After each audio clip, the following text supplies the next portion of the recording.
Heady and Ill-Informed Podcast. Recorded live weekly on YouTube.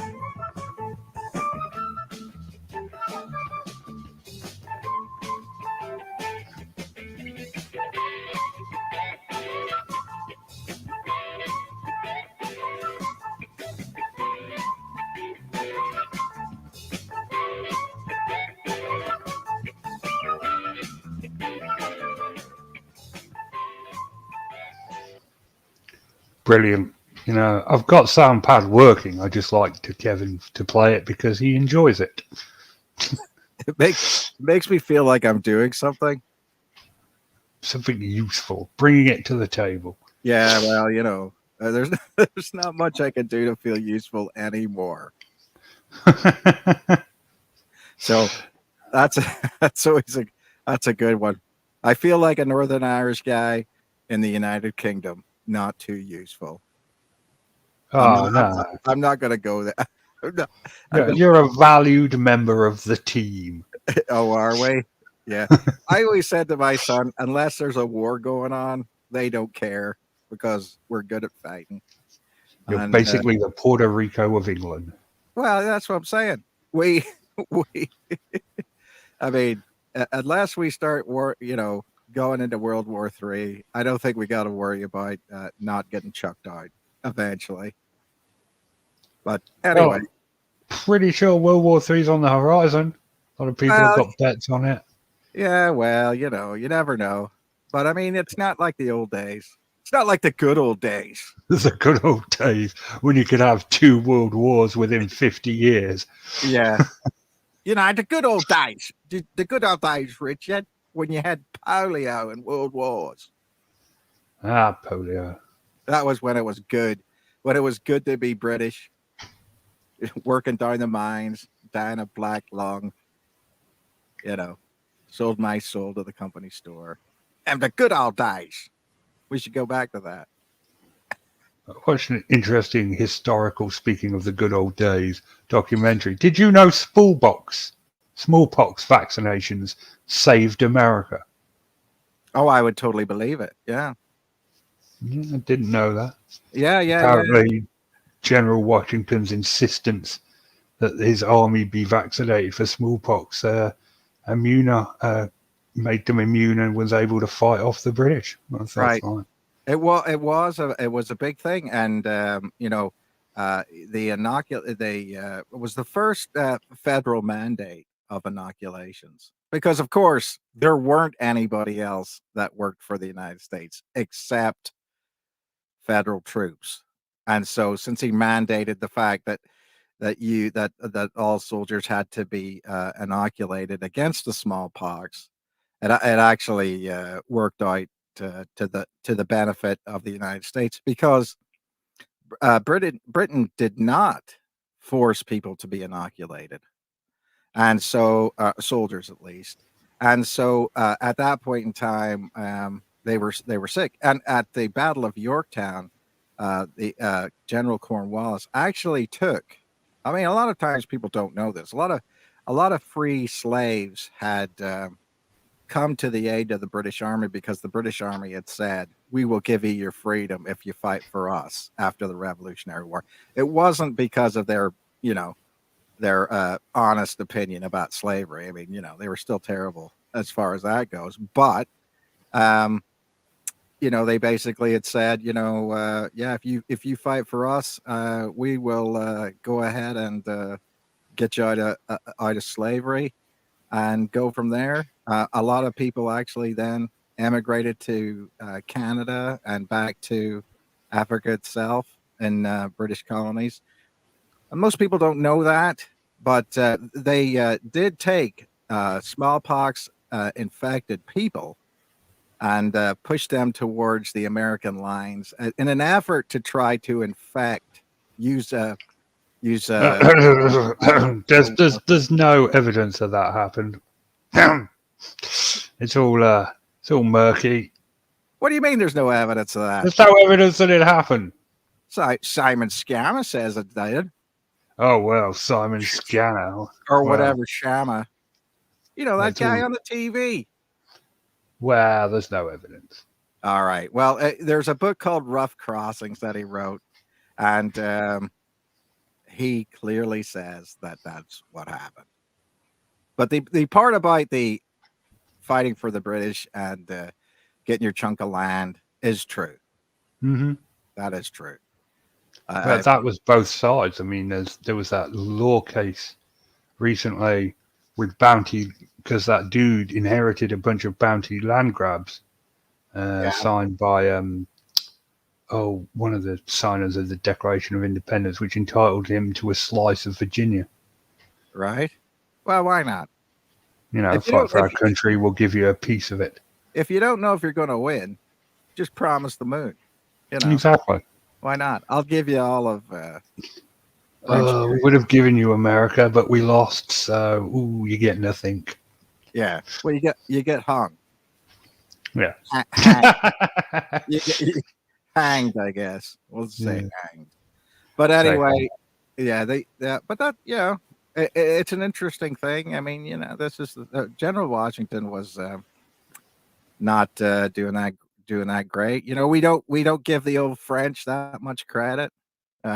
General Lafayette and von Steuben, came to America and basically whipped him into shape. Whipped him into shape.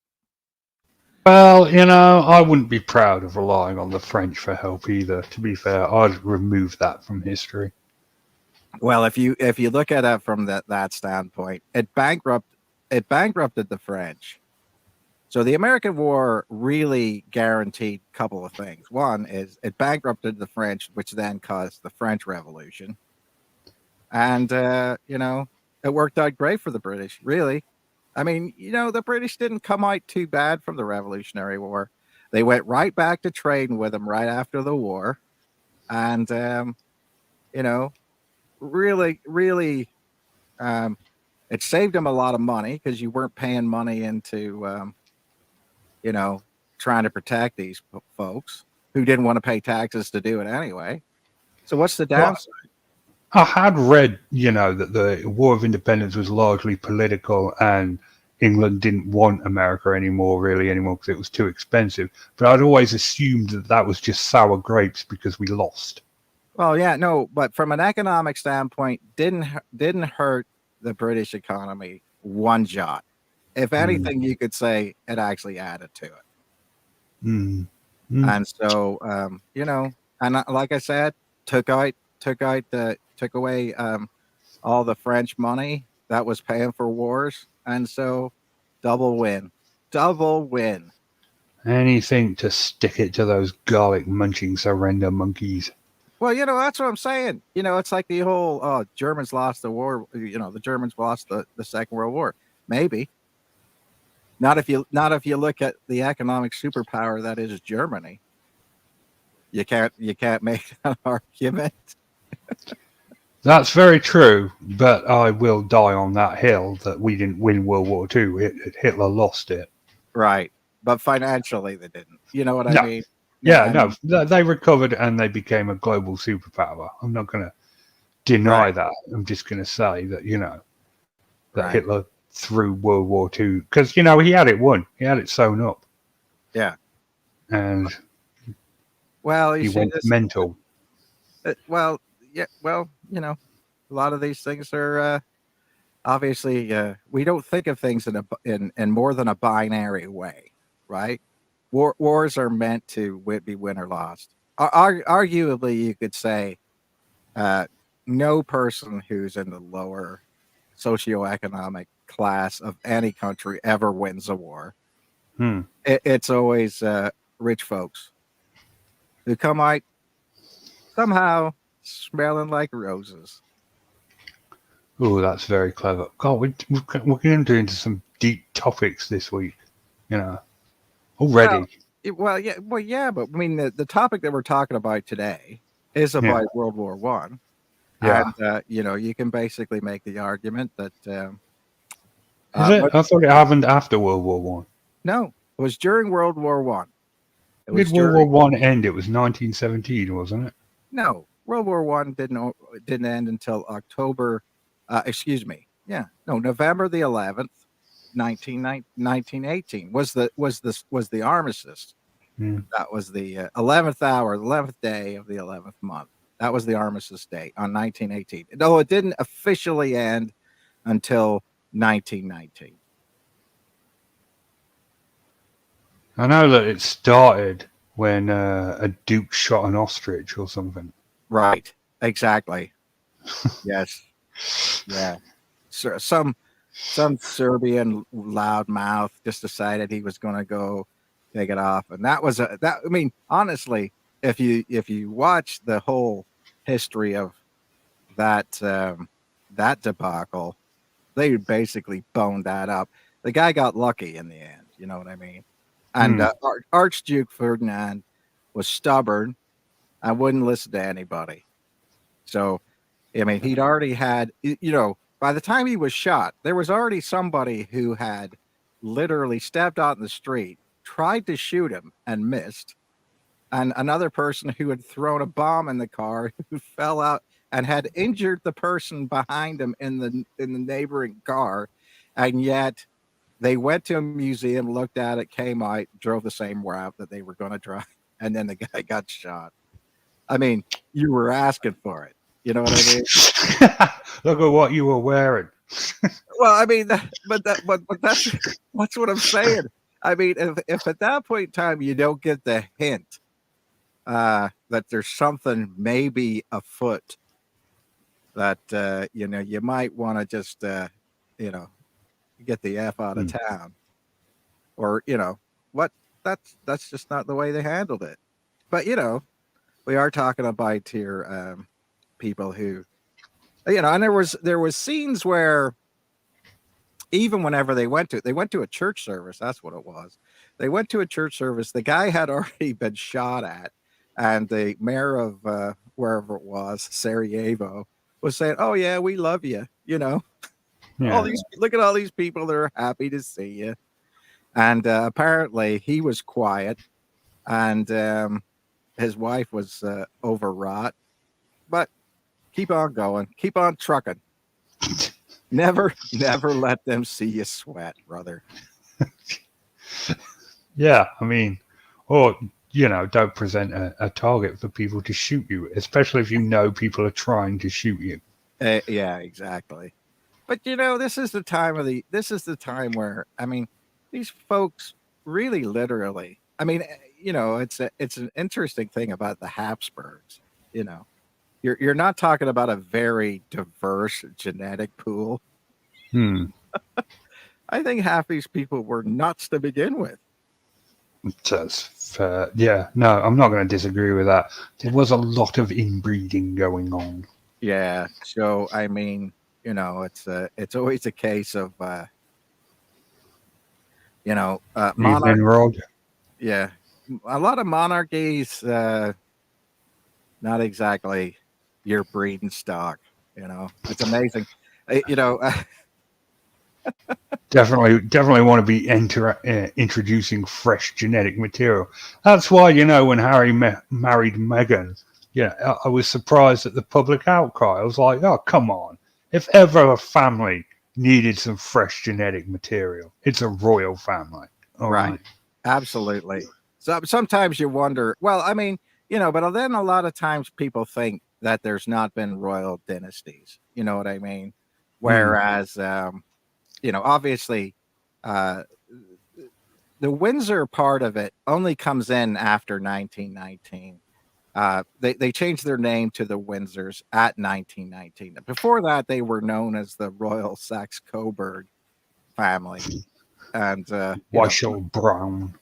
well, exactly. I mean, this is the point. Edward the Eighth had said, I've got more German blood than most Germans." You know what I mean? And so Hmm. that was one of those things where we uh, you know, the the the issue of this is where a lot of people get the idea that there was several royal family members that were interested in not necessarily starting a war with Germany. I don't know how true that is. I mean, These are reports. Wow. Wow. If the rumors about, Prince Edward are to be believed, Prince Edward from back then, he definitely didn't want to start a war with the Germans. He, in fact, wanted to sell us out to the Germans. Well, I don't know Was about it Edward or was it Andrew? No, it was definitely Edward, wasn't it? no, it was Edward, and Edward was kind of an interesting cat. Then he married a twice divorced woman in Wallace Simpson, who was supposedly a Nazi sympathizer, and may have been carrying out a extramarital affair with von Ribbentrop.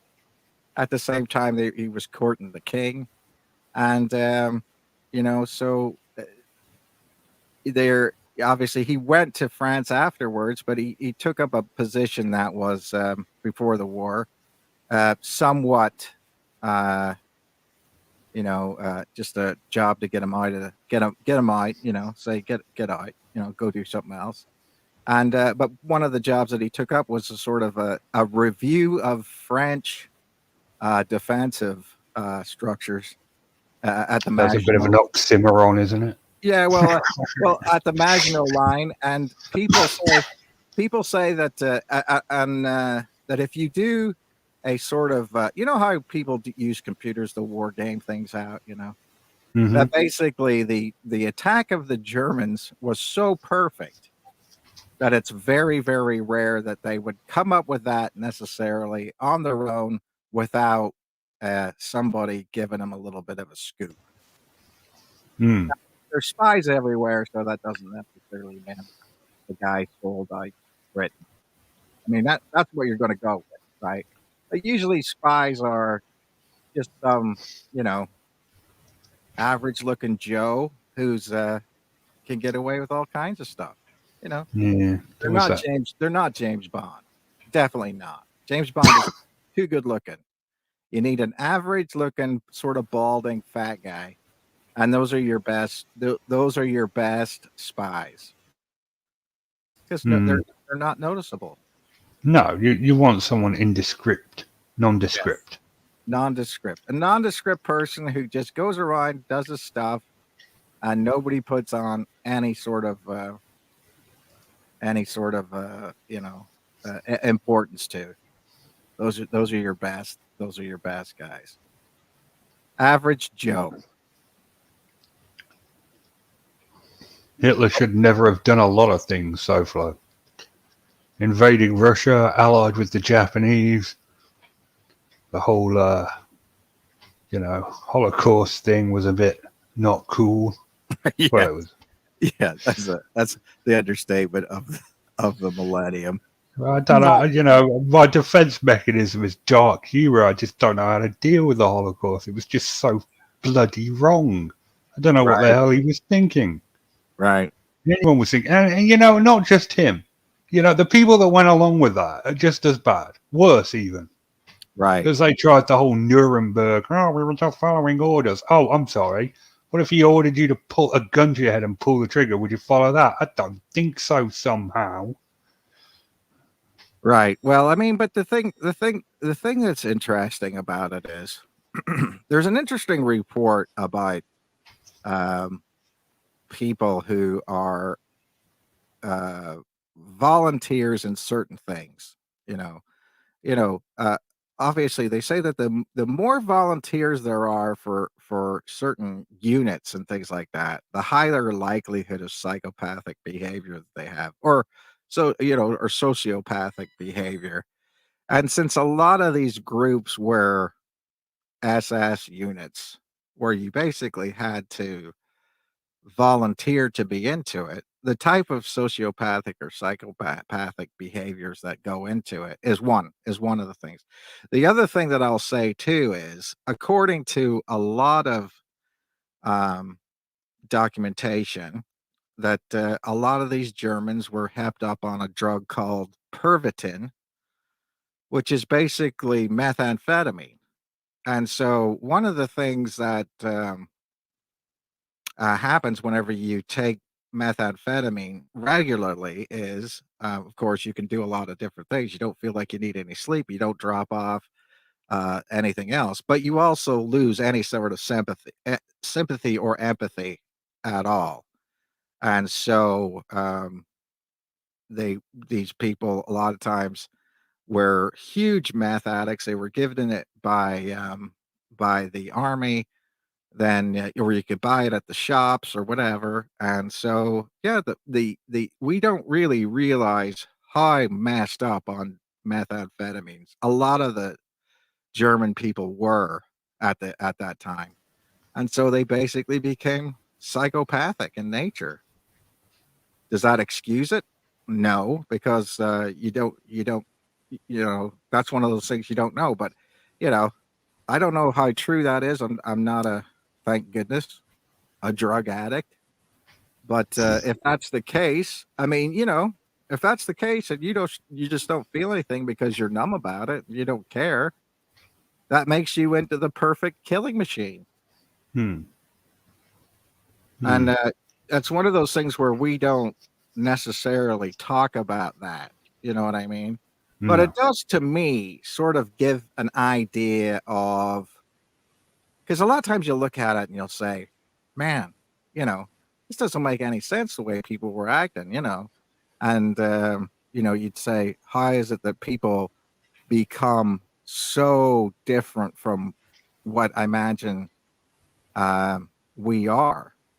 We would like to be. I mean, I don't know anymore, brother. I mean, that's one of those things that I'll say after this whole thing. I thought we were in a better place as a society than we are now, but but it comes back to the fact that you know, can you see that happen in today's world? Absolutely, you can. You know what I mean? I can see that. You've got sort of political desperation as well as you know, availability of certain drugs and things like that. And so, you could see it happening again. That's all. Hmm. Soflo says he just thinks Hitler was crazy. Definitely. Well, yeah, he was. I He mean, was, but he's nuts. yeah, but And I don't mean crazy in the hilarious, oh, my neighbour's crazy sort of. I mean, he was genuinely out to biscuit. well, he was a megalomaniac. He was a megalomaniac who obviously, Surrounded himself with yes men. yes, and had was a huge believer in what he. I mean, although this term gets used now, he was the one that actually came up with the term in German called the big lie. You just lie and you just say whatever you want to say, and you get people to go along with it, and that's the way it is. And then that becomes reality. And so Hmm. from that standpoint, um, yeah, he actually came up with the idea of just lie. What the fuck? I mean, who cares? Just lie and lie, and people will believe it, and that's the way that goes. And back then, you didn't have a way to change it, and obviously, propaganda at the time, whereas propaganda today is almost worse, in a way, because it's algorithmically based on your brain patterns, so good luck trying to turn that away. But I mean, back Yeah. then it was far more, I would say, rally based and things like that. So I mean, that's it. That's the way it was. And you get into these different scenarios about these types of things, and people become um, accustomed to it, and so that's that. You know. That's that. We did. I think we should swim out of these murky waters and head towards, well, even murkier waters, apparently. Well, no, but yeah, but did you do anything fun this week? What'd you do? Did I do anything fun? Yeah, I actually had a bonfire party for Guy Fawkes night. Oh yeah, did you I burn a made it. guy? I did. Well, no, I You, made a you, big bonfire and set off some fireworks. No.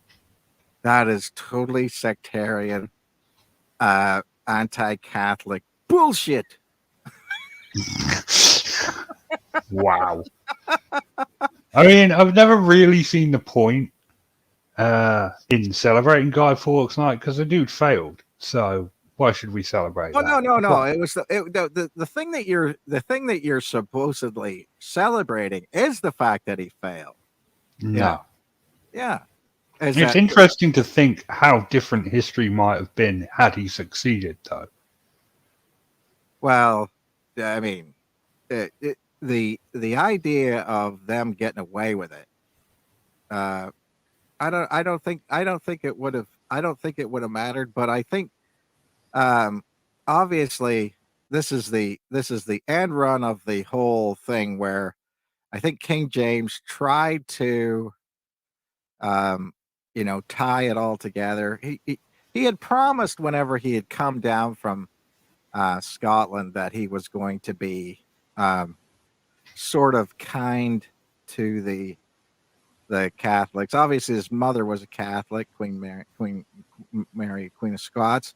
She was a Catholic, and so it was an idea of the presbytery and the Church of England and um, the Catholic Church. So you've got really three different ideas of what you should have, and She him was trying a to, Catholic.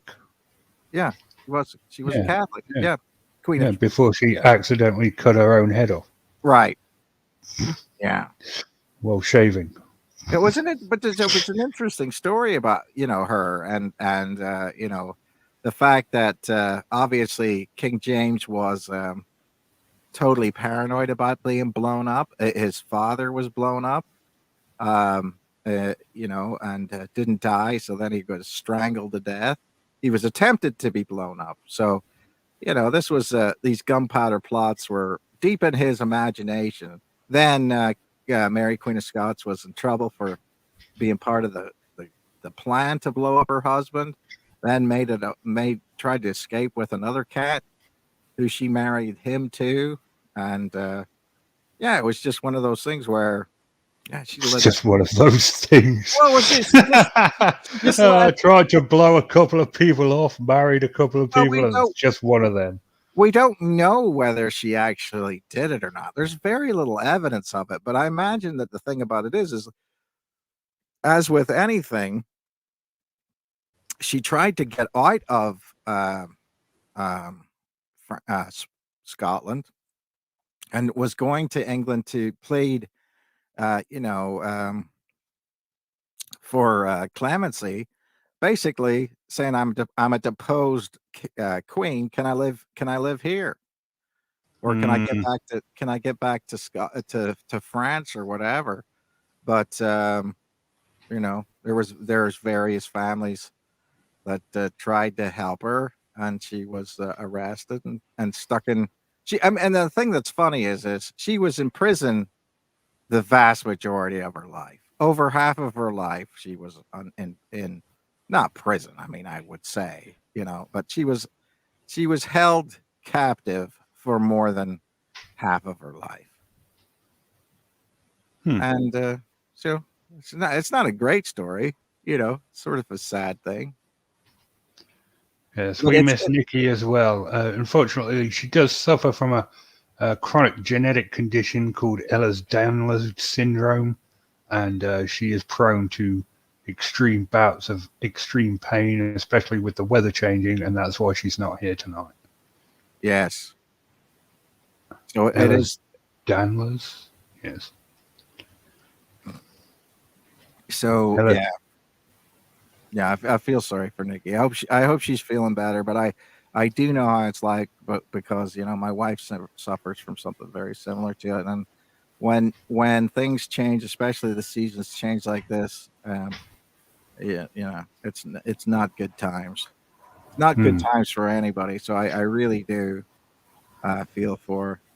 But we're going to try to do what we can do. Produce a petty and ill-informed show. Right. But we can't we can't go, oh, Richard, oh, you know, love you. Never do that again. Oh, yeah. I know what you're going to do. You're going to go back to that. You're going to put those 3 seconds on loop, Richard, and you're going to put that on as your ringtone. That's yeah. Well, you figured me out. That's what I'm doing right now. Is copying that to my phone. That's going to be my ringtone this time tomorrow. There you go. Anyway, Sorted. so speaking of Scottish Ehlers-Danlos things. syndrome, Yeah. Speaking of Scottish things and being being really affected by bad weather. edgy. Let's go back in time to World War One, to the dying embers of World War One, and to a rather spectacular battle that happened between two two naval sides who, as it turned out, were on the same army. I mean, Yes. I don't know how we're going to describe this. I'm trying to think how the best way to do it. So basically, in 1918, a fleet left Russet. It was Russet, wasn't it? Russet, Yeah. yeah, down on the east coast. Well, yeah. No. For Well, remember where? Well, okay. So it's so there's two there at that point in time. The Navy had two large areas for staging ships. One is in what's called Scapa Flow. Scapa Flow is actually kind of off the Orkney Islands, hmm, and the other area that they used to assemble ships was in the Firth of Forth, which is by Edinburgh in Scotland. So the idea was that they were going to do this large patrol from both areas, and they were going to meet up in the middle of the uh, the North North Sea. Sea. Yes. Yeah, they were split into two groups. Uh, 15 ships in total, I believe. 3 battleships, 10 submarines, some destroyers, a couple of frigates thrown in. Well, Uh, what I would say about that is I went back and I couldn't believe this whenever you said it. I'd never heard of this, and so I thought being with good reason. I'm pretty yeah sure they tried to cover it up. yeah, but what I'll say is they don't actually know how many destroyer escorts there were. Uh, that's the thing about it. They had uh, I think several groups of large capital ships that were going in sections, and a submarine escort and a destroyer escort as well. And so but you can't actually get a definitive answer on how many destroyers were were trying to protect the ships. It's a There were little. It's not really relevant to what happened. The amount of destroyers. This concerns 5 submarines and 3 battleships. That's where all the action happened. yes, you're very correct. But it is Right. So interesting to see that as you would think um, being a military force that they would at least know how many people were part of this expedition. What I find interesting about that is just that what I mean, Richard, is that if you were sort of off the books, let's say, and you couldn't be accounted for. I mean, I know what I would have been doing. I would have been parked back. I would have been parked back in Edinburgh, at the old, just keeping watch over the local brothel. You know what I'm saying? Being a jolly sailor as I was, I would have been tilting back a few things, and that's what I would have been doing. we got a brief window into Kevin's military career right there, and why the IRA was so successful. Well, you know, you can't do that in Northern Ireland. That would have been on my own turf. You know what I mean? You don't Hmm. want to do that. Oh no! You can't unring that bell. No. If when you weren't accounted for, you were down the pub. That was definitely true, and German. In Germany, Anyway, I would say that was true. so two groups of ships left the port that night, one from by the Orkney Islands and one from the coast of Russet, going down the old Firth of Forth into the North Sea. As we said, there's a group of frigates, a group of destroyers, 3 battleships, and 5 submarines.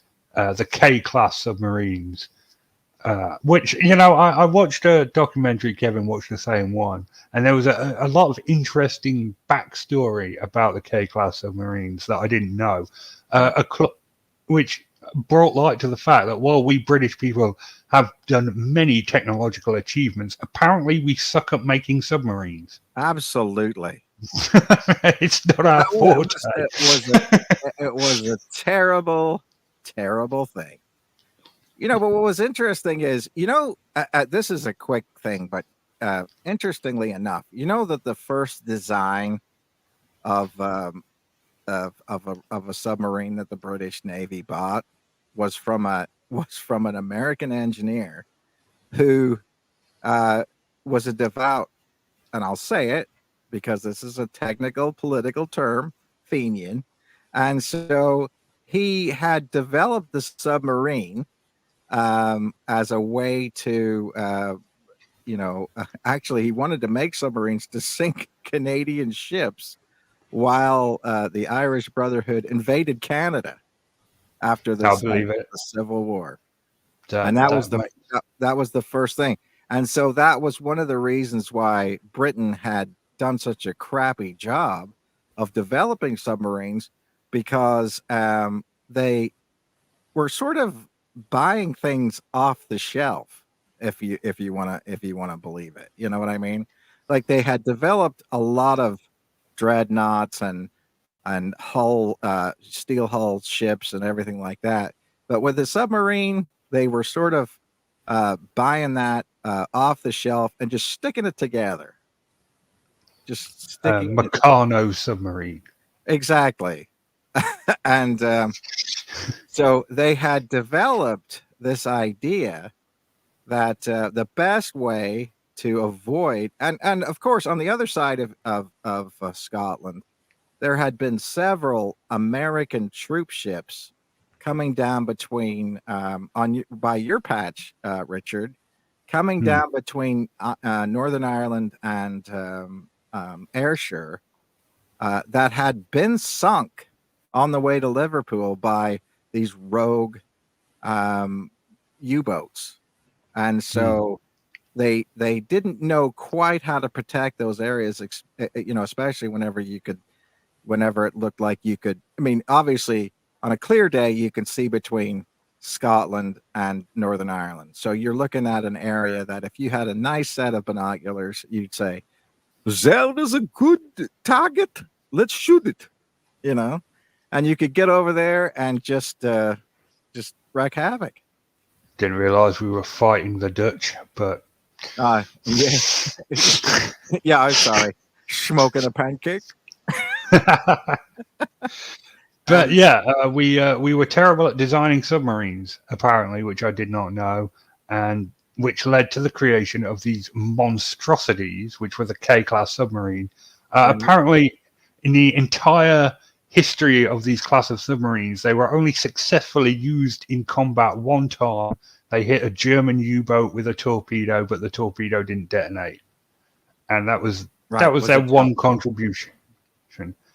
They were steam powered, which just to me seems like a terrible idea. I don't know what the hell anyone was thinking. Yes, and so, and I know that people are thinking to themselves, "Well, how does that work?" Well, it didn't. It didn't. It's a short answer. In short, no. In long, no. But part of the problem is that they had diesel, battery, and steam power, but they couldn't rely on the diesel engine because of the fact that the thinking of the time is that the only way to avoid being sunk by a submarine was to go over 21 knots. And so, because of the fact that the Germans were fighting in a wolf pack formation, and these submarines were basically used as escorts to fight other submarines, which Richard, I think is interesting because they didn't have sonar or anything. Yeah. I, I, you know, it I have doesn't make any no sense. idea how early. I thought World War One was a shit show as far as tech. As far as wars go, it was an absolute shit show. Trench warfare, which was a terrible idea. The planes were made of piano wire and canvas and stayed in the air on a wing and hope. We didn't have sonar. We had basic radar. I don't know how they fought submarines. There had to be a destroyer or something going over there, and then flashing in Morse code because apparently, as we will discover as we go on with this story, they didn't have radios. Right. So I don't know how it works. I don't know how it worked at all. Well, yeah, they basically sounds to me like, okay, so one of the things that whenever I used to, like I said before, I used to curate a military museum in Northern Ireland, and one of the things that we did for students that would come to the place was you basically have to say, right, this was 100 years ago. So if you think about it, this is really you're talking about 103 years ago this happened. But I think people don't realize how relatively uh, the world has changed since that time in 100 years, right? So we didn't have sonar, didn't have mobile telephones, didn't have electricity in the majority of houses, didn't have radios, didn't have, all these different types of things. So people will listen to this story and say, well, how the hell does that happen? Well, it's because we didn't have anything, your granny was still probably going outside to the outhouse to take a crap. This was literally a different world, a different world. I mean, we might live in the same area that our great grandparents lived in, but we live millions of miles away as far as technology. Yeah, yeah. Okay, so yeah, we've covered that this monstrosity, the K-Class submarine, was a terrible idea, powered by steam and stupidity. The reason it had to have a steam engine was because the British Navy had some ridiculous rules. And one of those rules was that the fleet had to travel at 21 knots, and Yes. submarines just could not go that fast. I don't think even the German U-boats could go that fast, No, could no, they? they couldn't. No. And but at the same time, if a German commander had said, because basically at that point in time, they were using, so if you were in a German submarine, this is basically how it would work. You would go to periscope depth, see what you were looking at, shoot your torpedo at it, and that would be it. If you got And thank lucky, God that you actually knew how to build a submarine. yes. And if you got lucky and they were an unarmed merchant ship, what you would do is you would surface, you would have a deck gun, you would shoot it with a deck gun, it would surrender, you get everybody off, and then you'd sink it, right? Hmm. Because that was what they were doing. Um, but uh, so if it got in this situation where you got rattled while you're doing your stick up job, and that's the way it was, you could basically clear the decks and surface the ship in about 30 seconds, right? So you could be under the water in 30 seconds. The problem with the K-Cast submarine is it's got smokestack. I'm sorry. I can't even. I can't. Just yeah, it's just So you have two smokestacks that you have to basically flip over and then um, extinguish the boiler, uh, put the airtight fitting on it, and then um, submerge. So it would take you literally 5 minutes. It was the quickest they could do it to get the thing to go under the water. And because it was so heavy, and of course, steam works with water, and so the ballast would change so much.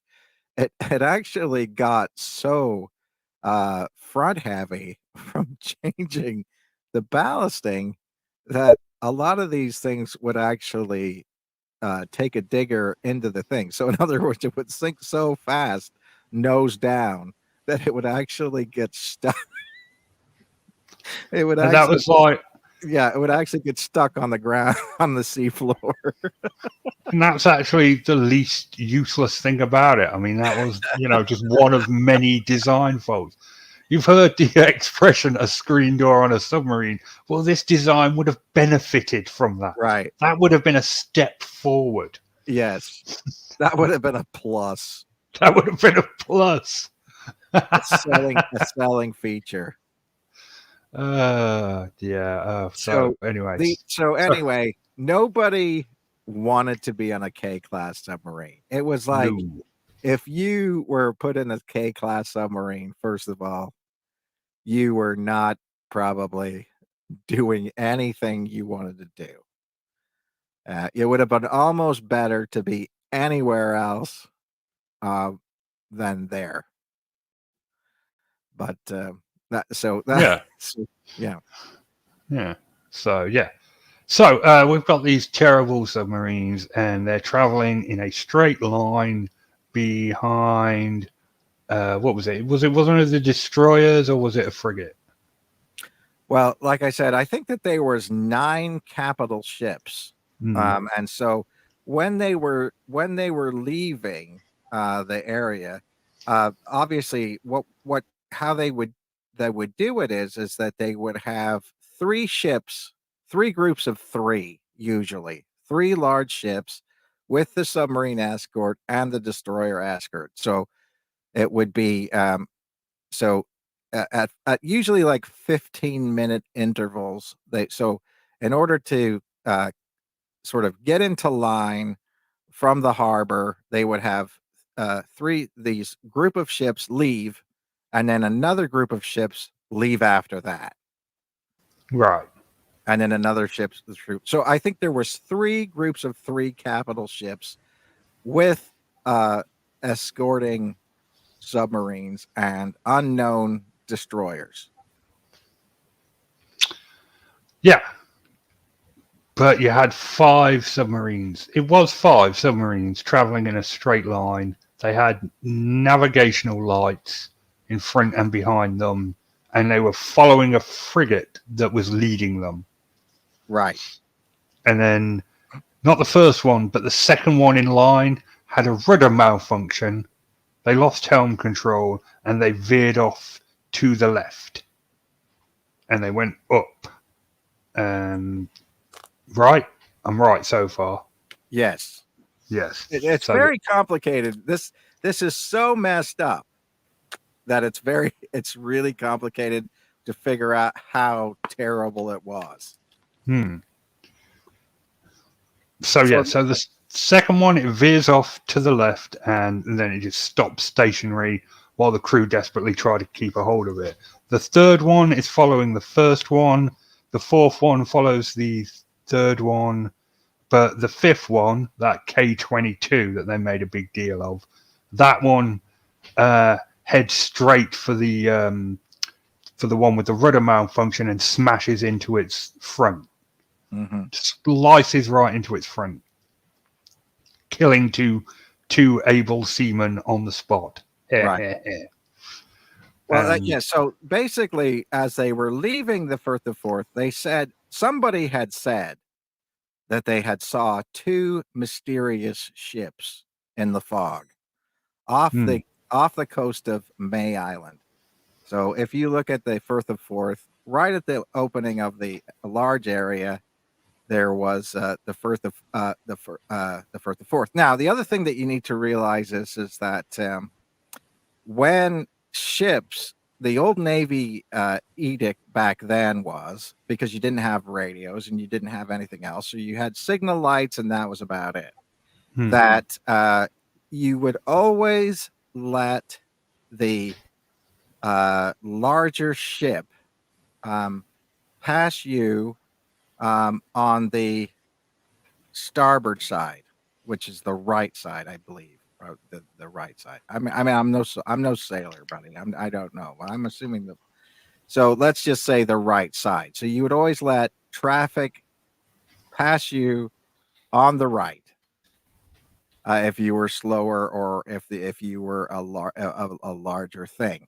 Mm. So they start to take evasive action, and so because of the fact that they were turning towards the island, of course they didn't all know that at the same time because it wasn't like one thing that says, "Okay, now we're going to turn, boys." Or even if they did start to turn, the only way that they could determine what was happening is that the lights on the back of the submarine, so it had like brake lights basically, or a tail light that that showed that was it. So you were following it, it would start to turn one way or the other. This is at night, of course, a night mission In the fog. in the fog. And so there's no virtual visibility at all. So these groups of ships and submarines are going past this island. They supposedly see two ships, which then never show up in the report ever again as anything. They start to make a turn against the first section of ships, narrowly missing each other as the large ships either scrape past them or whatever. So now what you've got is the second group of capital ships coming towards a group of submarines who are in the second group, I believe, and they're trying to react. And the first ships in the first set of submarines are now coming back towards the ships to help the two submarines that crashed into each other. Right. So now, what you've got so what you've got now is a group of people in the dark who think they're being attacked by German submarines. They're sailing towards each other. They don't know they're there. This is going to end well. Now, go back to the two submarines that crashed into each other. One of them's radio is bust. The other one had a radio and has emitted a distress call that the destroyer picked up. What was the name of that destroyer? The Ethereal? The Ethereal. There we go. Now, due to a hilarious sequence of events, they didn't, what was it? They couldn't decode the message, or they did decode the message, and then they wanted to draft a response, but the captain wanted an addendum, and they had to use a different cipher. And it was like an hour before they sent a response. Right. So in the middle of this tragedy, they're trying to, they've got to decipher it in Morse code, then decipher it into the cipher, and then then the captain wants to write a response, and so this is all happening, and nobody just in real time. Yes, and nobody just says "all halt" or anything like that. Stop in the water. Nobody has the foresight to go, hang on a minute, why don't we all just stop sailing and sort this out before we do anything else? Because you remember, like, there's a bunch of destroyers, but there are three massive battleships sailing around at this point, heading toward, one of them is heading towards the submarines that have turned around at May Island. Right. Yes, exactly. And the submarines that turned around at May Island are in broken formation because while they made the decision to turn, they didn't decide to turn together. They all just turned randomly, which just... So pretty sure you guys can imagine what happened next. What was it? The Courageous, was it the Courageous? Yes. Smashed into one of the submarines that was heading towards them. Yes. Crushed it, like split it in half, basically. I mean, they were doomed from the start. Proper crushed. Killed everybody on board instantly, as far as we can tell. They're all dead. That's like a crew of 48 people. Yes. Then it. Well, no. So, yeah, so they were crushed. Then there was another one that got hit, and people had jumped into the water And got run over by another battleship. Yes. That again did not know these people were there, and so yeah, it. I mean, it's horrific to think of people being just driven over by. If you imagine that scene in that James Bond movie, what was it? The For Your Eyes Only. Yeah. Where they just run back and forth under the propellers. That's basically what it was on a massive, massive scale. So, what went wrong? Well, pretty much everything. There was zero visibility, so none of the is this the Stooge Armada? Good one. Yeah, it does. It does ring a bit of the Three Stooges, doesn't it? Yeah. So this is what went wrong. There was no communication because we were at war, so communication was kept to a minimum for security reasons. It was misty, foggy. It was at night. Ships lost track of each other. Ships turned around to help other ships in distress, and without any communication to the other ships that were heading towards them. Right. It was basically a pile up on a highway. Right. And it's a misunderstanding, a misnomer to say it was a battle of anything. There is actually no evidence that there was any German ships anywhere near the place, and so somehow, but you can imagine like the British Navy after this happening, when someone said that, there was like, well, there's no evidence there was German ships. They're all like, that is not how we're remembering this. No, absolutely. As far as I'm concerned, they were all around us. It was almost, I think that's where the idea of cloaking first came in. Yeah, absolutely. They were cloaked ships. They were Romulans. It was a tragedy, but it was also pretty funny. It's been over 100 years. We can laugh at these things now. Yeah, it's definitely something where you look at it and say, it's a not a good thing, but it's a comedy of errors in the fact that, I mean, but Richard, let's be honest, dude. I mean, you look at it from this standpoint. All I had to hear was steam-powered submarine. You're committed at that point. And then, and then at that point in time, it's just not going to work out. You hear it and you're just like, oh, steam-powered submarines. This was obviously a plan that they tried, but obviously was never going to work. So they never would have deployed that on actual submarines, would they? Would they? Oh, God.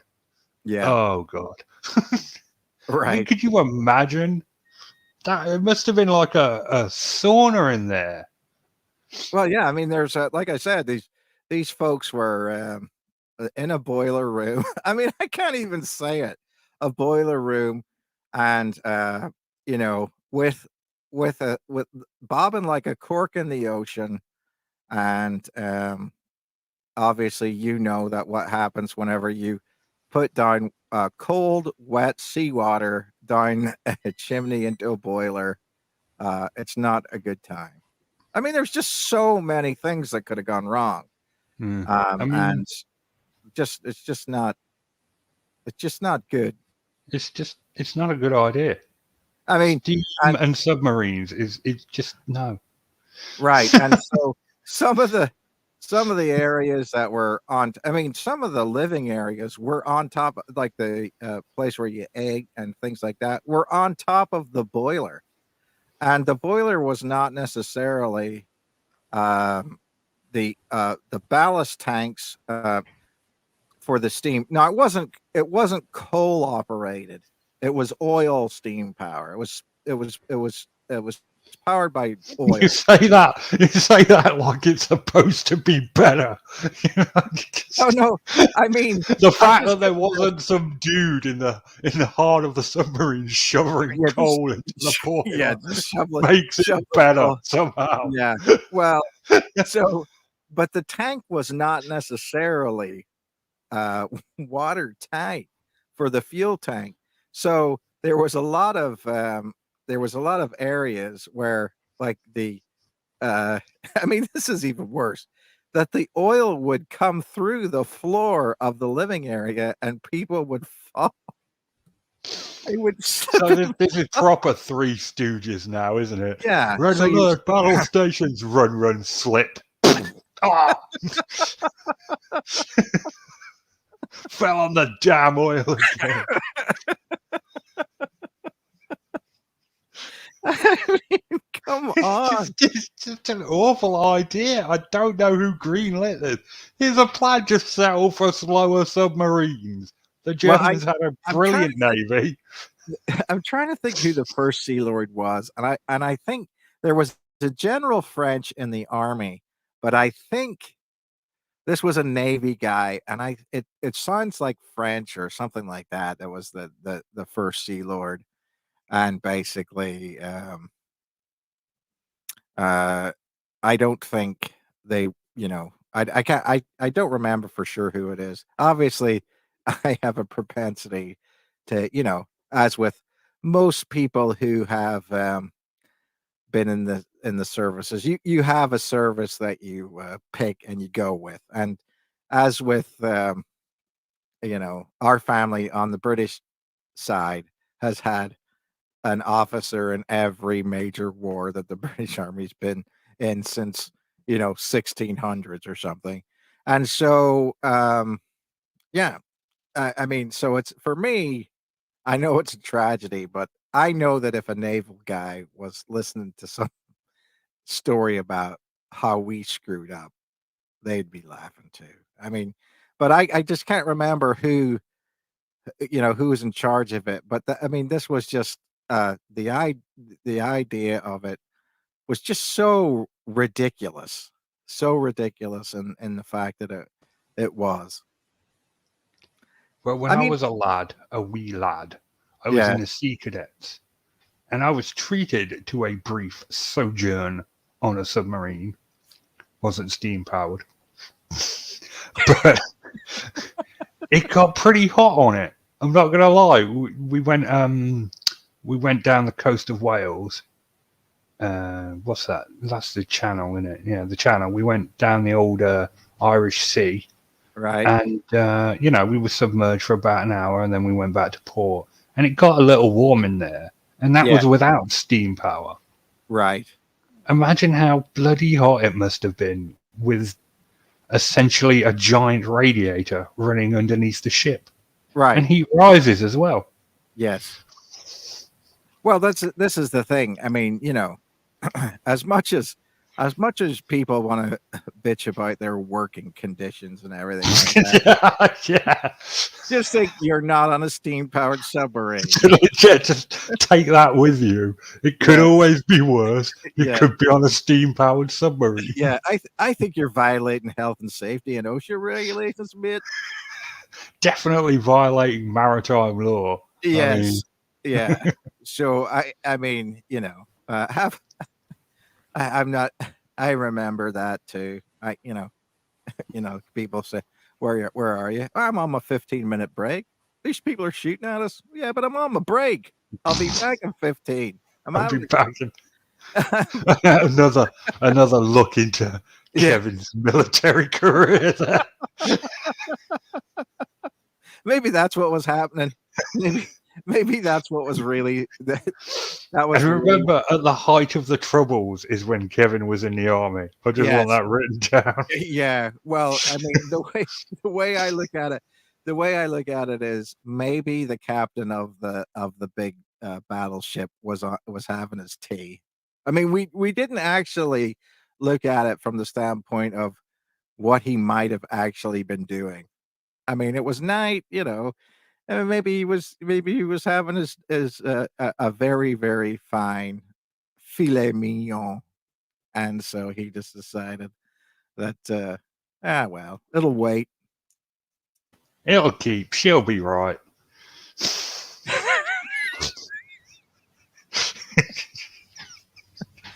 I mean, but that's what I'm saying is that the one thing that I'll say about things are obviously with uh, situations like that, weird shit like that happens, and you almost cannot believe that that happened. You know what I mean?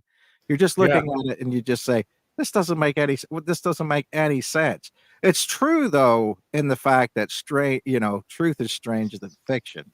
I think that whenever somebody came up with that, they say truth is stranger than fiction. This definitely fits that bill.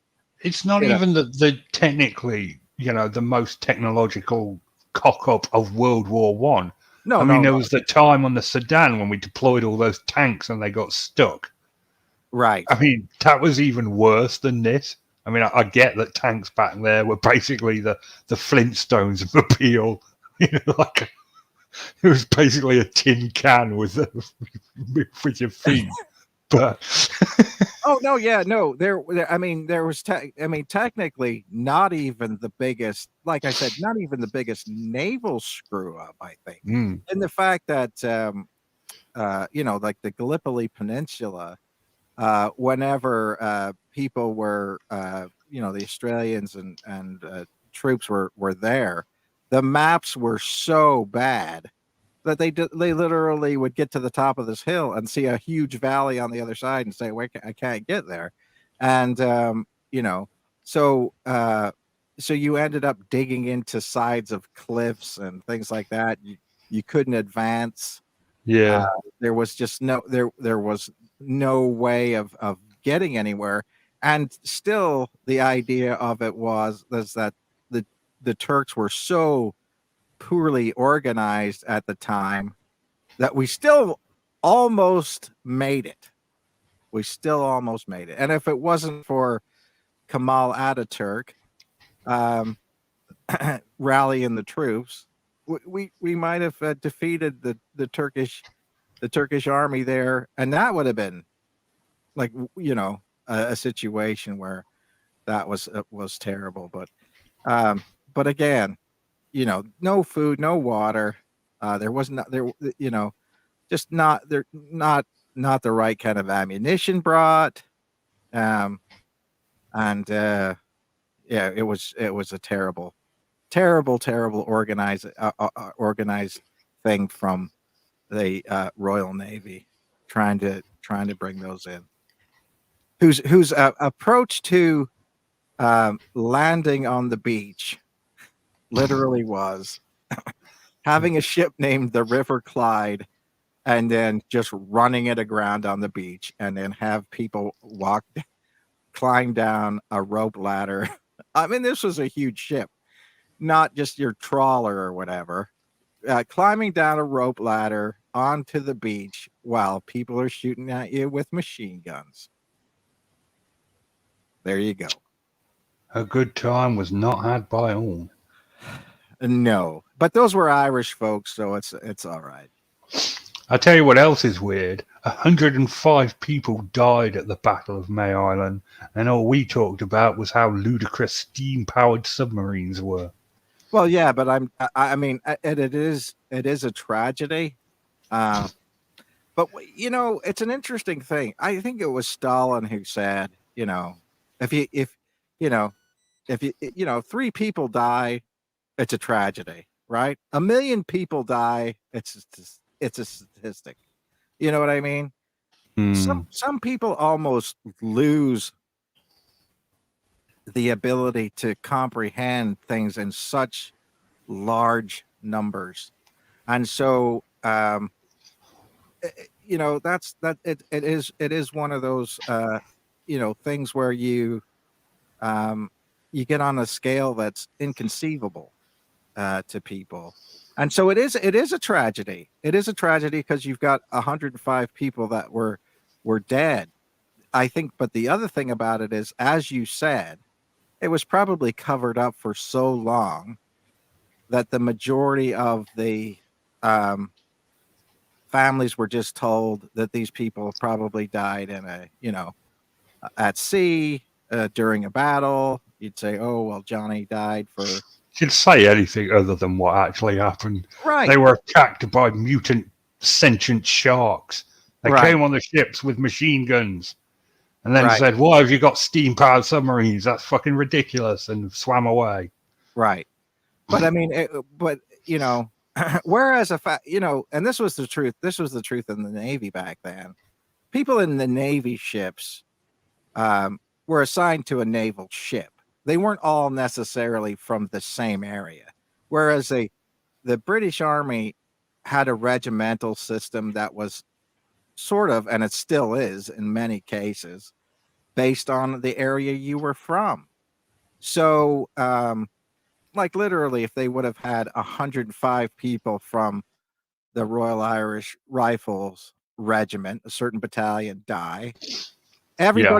everybody on the road's getting a thing. You know what I mean? They like literally, you would say, okay, my kid died, and your neighbor would say, yeah, my kid died, and your neighbor then would say, yeah, my kid died, and so you would have vast streets of people who would lose husbands and sons, and so you can't cover that up. You know what I mean? In a way that you could in a naval situation, because you've got people from all over uh, uh, the United Kingdom getting these things, and 105, uh, you know, what do you call those telegrams coming to you saying that they're dead. That you don't have that same impact as whereas for example, 105 people in America probably died from um, you know having a heart attack yesterday or will today. But if 105 people died in a gas explosion in a certain area, people think of that in a totally different way. That's all I'm trying to say. That's all I'm trying to say. Very I get long. you. No, Yeah. I get what you're saying. Yeah. So um, it's a So, with all the discussion of the K-Class submarine, would you like to hear its rich history and what happened to it ultimately? well. Second, I mean, basically, I would have mandated that Germany built only K-class submarines. After they lost World War One, just Yes, be like, you can you're only allowed K-Class you can have as many as you want, but they've submarines. got to be run by steam. That's all you're allowed. Steam powered everything. The design was commissioned in 1913. The first one departed from port in 1917. It didn't last very long and sank. It's a true story. The first one they ever made sank pretty quickly. They redesigned it and recommissioned it in 1918. The design lasted for about 8 years. They were unceremoniously and quietly, I might add, disposed of between 1923 and 1926. The last one in existence was used as a museum ship and was decommissioned in 1931. So, yeah, pretty short run. Yeah, yeah. I mean, these are the things. So sometimes I mean, but we still do things like that. It's not like we don't uh, build boondoggles and still. I mean, Mm.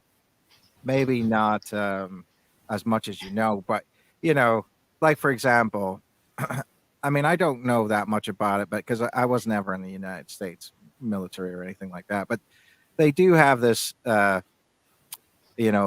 sort of half plane, half helicopter looking thing called an osprey, and it just seemed like those things are a nightmare. You know what I mean? Oh, I've just got to interrupt you. Brilliant, brilliant joke from the chat room.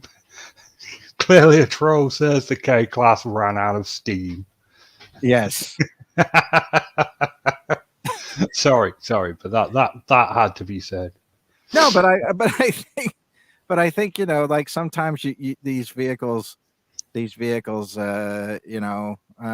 still exist where it seems like they just mysteriously don't seem to work out, and then you never sort of hear of anybody DeLoreans. still using them. Now, DeLoreans are from my neck of the woods. Yeah, but they mysteriously died out. Well, yeah, but this is what happens whenever you take a bunch of people who have never made cars and from a shipyard in Harlan and Wolff, and then you build cars in Belfast and during the 1980s using a French motor, I think it was. Well, I liked DeLoreans. No, they were class looking. Hmm. They were great, but I just don't know how well they were put together. I mean, that's my point. There was too many factors that went wrong there. And if you think about it, imagine this: DeLorean tried to build the DeLorean in Belfast to give people in jobs during the Troubles. Yeah. If he would have waited until after the Good Friday Agreement, if he would have waited until 1998, he would have got so much money from the British government to create cross community jobs. He'd be a billionaire, and we'd still be driving DeLoreans. There's very few cars that had as much publicity as DeLoreans did, to be fair. Oh, yeah. I mean, the line failed because it was a crappy car. But right. I mean, it was underpowered. It was very underpowered. I mean, I think 88 miles an hour is not a joke. I think that's probably the max. It's top speed, yeah. The maximum it would go. But I mean, if it had have been sort of reworked into something where they could have made it a car for the American market more than it was, because like I said, gull wing aluminum or steel body design with a relatively powerful motor, that would have been great. And a flux capacitor. Yes. But I mean, that's just not how it went. It's just not how it went. He tried to get everything put together. He had worked for, wasn't he one of the designers of the Mustang, the Ford Mustang DeLorean too? My knowledge of DeLoreans extends to the Back to the Future movies. That's all I know about. Yeah.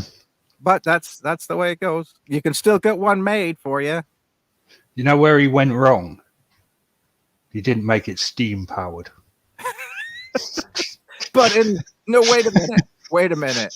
In Back to the Future 3, how do they get up to 88? Yeah, that's true. Steam power again. Steam power. So maybe the K-Class wasn't that ridiculous. I mean, steam power allowed time travel, so... Yes. Who's really the stupid ones here? Yes, Doc Brown designed the K-Class submarine. We're joking. The stupid person is obviously the person who designed a steam-powered submarine. Yeah. Just make your fleet go a little slower, honestly.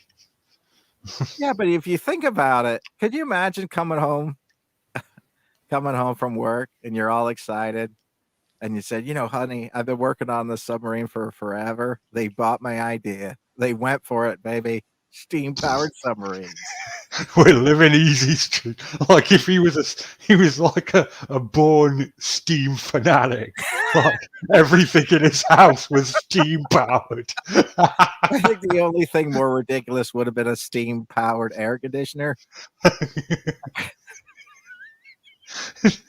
Just steam everywhere in his house. I love it so much.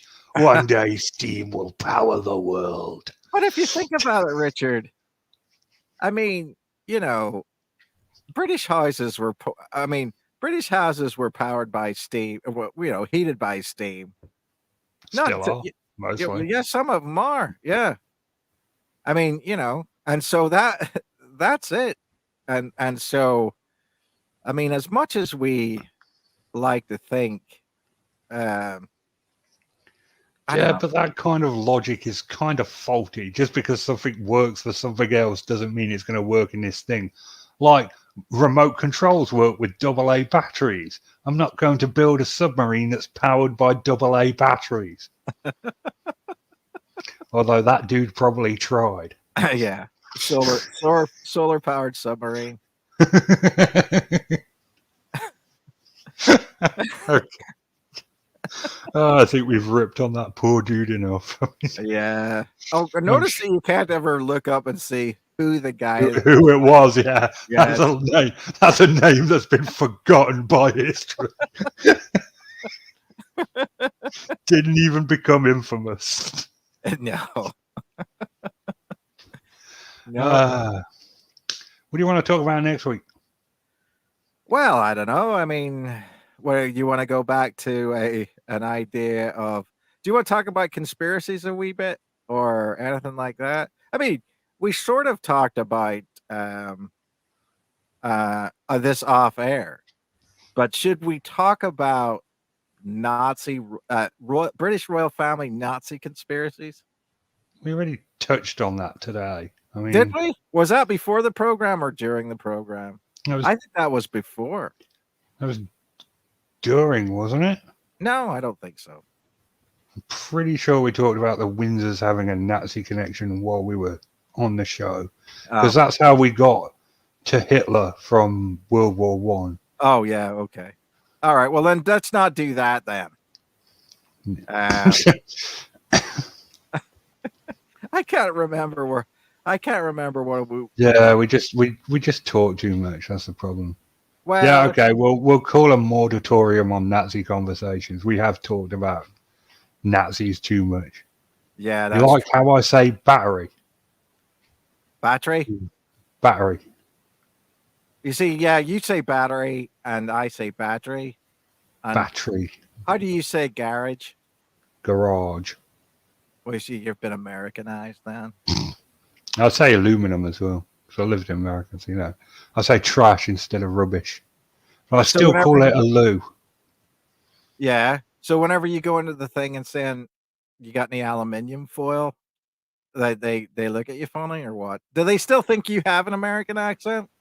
No, I never really. I had a bit of a twang when I came back, but See, never really I'm had a always one full of those blown things where American accent. never, no matter what you do, I'm never fit in. I never fit in. You know. But you can't just iron out the Irish accent, especially the Northern Ireland accent. It's like genetic. Yeah. It's very difficult to get rid of that. Right.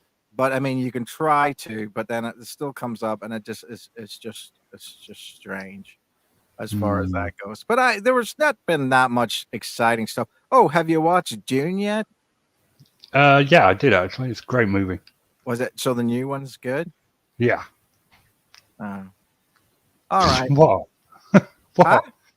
Didn't you like it? No, I haven't watched it yet. No, it's I'm good. so afraid that somebody's going to do a better job than Sting in a leather suit with a big sort of cod piece in it. I mean, as long as I don't have to. If you're a fan of the books, you'll like the movie. But if you like the other movie, I don't think you'll like this movie. No, I think I would like I would think I would like it. As long as there's no cod pieces, I'm good.